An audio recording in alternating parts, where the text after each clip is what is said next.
ఇప్పటి వరకు పుట్టి పెరిగినాక ఏం సాధించినావు అని అనుకుంటున్నావు కదా. బర్త్డే చేసుకోవడం కూడా మానేసినావు కదా.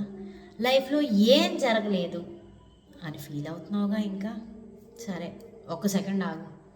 నువ్వు ఇప్పుడు వరకు బ్రతుకున్నావంటే నీ మీద లైఫ్కి ఇంకా హోప్ ఉందని.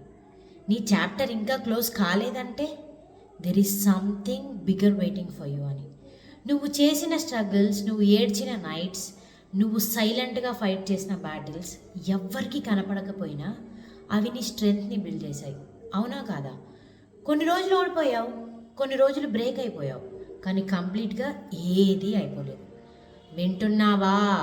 You didn't quit, you didn't disappear, you are still here. So sometimes being alive is the biggest achievement. పుట్టుకమంటే పోయే ఈ మాయా ప్రాణాలంటే ఎందుకు చెప్పు? సెలబ్రేట్ చేసుకుందాం ప్రతిదీ. లైఫ్ అంటే మెడల్స్ కాదు, ట్రోఫీస్ కాదు.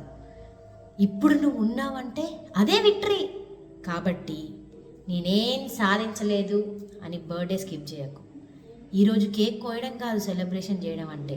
నీ సర్వైవల్ కోసం, నీ కరేజ్ కోసం, నీ సైలెంట్ బ్యాటిల్స్ కోసం. ఎందుకంటే నువ్వు ఇంకా గేమ్లో ఉన్నావు, నువ్వు ఇంకా స్టోరీలో మెయిన్ క్యారెక్టర్వి. క్లైమాక్స్ ఇంకా రాలేదు. సో ఎస్, బర్త్డే చేసుకో, హార్ట్ఫుల్గా చేసుకో. Advance happy birthday. ఖచ్చితంగా బర్త్డే చేసుకో. Because the world hasn't seen your best chapter yet, right? ఖచ్చితంగా బర్త్డే చేసుకో.